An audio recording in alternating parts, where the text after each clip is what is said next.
say office romance. Say me wadwumem. Eya na enye. Yo, woman here. Abacho yem frɛ. Me dey me ka say enye.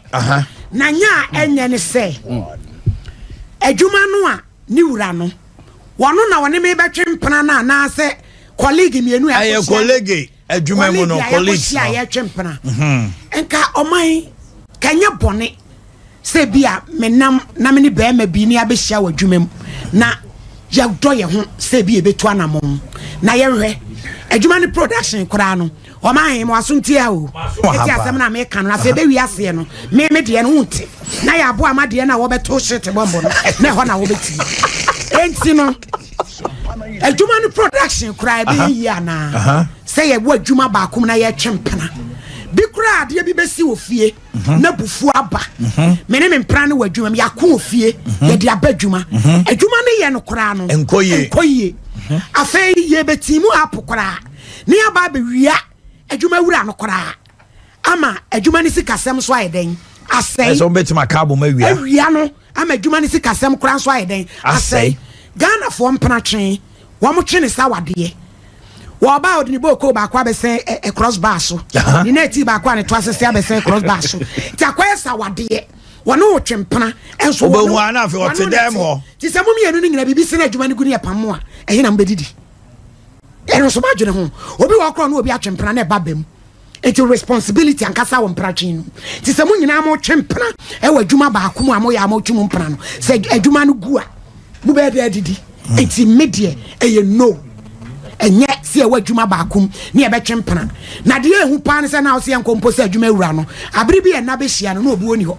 afa obu okra so de man ho fa ma no cause ono wakoda na adwuma na e basa ti no de o man ubusa me a adwuma mu mpratwen de enye enye o man ne quick one enye the best enye the best e was e be ma bia na o ba bia wo ye se me hia wo ba no wa adwuma na me gidi se me pena the best ne se me resign from adwuma no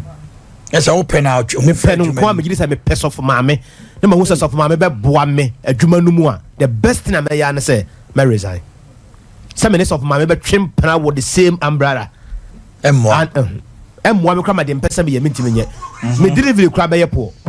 yes wo ho no ma say wo ho a mentumi ne akosua so mu anye free mentumi ne kuku anye free ebi gu akire we o gina won ten ya back to o ma umora what you say o ma dwuma ne ye for the maw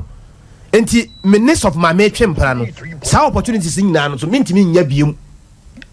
what you say ebi ma biem na ebe limit me wo niam bi ho enti the best thing is say me shares of maame wo adwuma mu na ma giri say me pes of maame de a me resign simple enye sa me dia me mfe me a me nya adwuma no bo so na me jacket ya no di emfa so bia ni so adwuma no mentimi nya na say productivity kra no poor be kɔ for me low kra me delivery kra won say kasa komna kasa ne de wan pa bibia ye fine de won say bibi ha me because me who's of my pay me yam timi me emfa won say me ne da especially kra bia ntokwa aba mo ntem bi kra o dressing bi kra ne ade no won say emwa kra na obi o tenche bia so hu say bibi cost wo mo ntem respect kra de mo adwuma mfa ma mbiem so because I respect all my hand now excuse me to say all my hand ne akoso e twempra adwuma I will never respect you again until say we obi twempra adwuma de open na me ba kon resign the best yaw Akwata that's say akwata obenya se o twempra wo adwuma mu obenya se wo no ge wo adwuma mu obenya se wo no wo yere ye adwuma ba ko wanka yere simpra me chi obenya se wo no ge ye adwuma ba ge ye adwuma ba ko ge be wi ase ye fra wo se yere no ba cha stamina I wo na ye peku ni be ka se na me ye ku adwuma mu a fa nko ho be ba cha on se sister Diana hello ayiri nim ge me bo akwa bena obe dane di sesia ye mane na ne ge be ba cha ma mi tiu akunta ubenya say no girlfriend adwuma ba ko akunta the mere fact say o ge wo adwuma mu no motivation na akunta ban say be so ya homachi da bia be say edi ntia say me bam so ge si to na me ye o matu ni ade and me motivation for the day da bia o akunta no mbasa me ge ene ka meda adwuma mu ha eno me mot ma ye adwuma sure o ge uni o ge ye adwuma ba ko motivation for the job, motivation for the workers. Ebeya, a CEO of this company, one for guess him running no munchempana. No, one for to productivity. emra guess ne ba ye ne omo twempra Enem no mo ma no na no mo ma ye no onfa ntoto ho akunta hwe Eja Emirad man hontono mami tio akunta o girlfriend wo adwuma mu ye motivation apart from that o girlfriend wo adwuma mu no emma distractions emma less distractions how o say how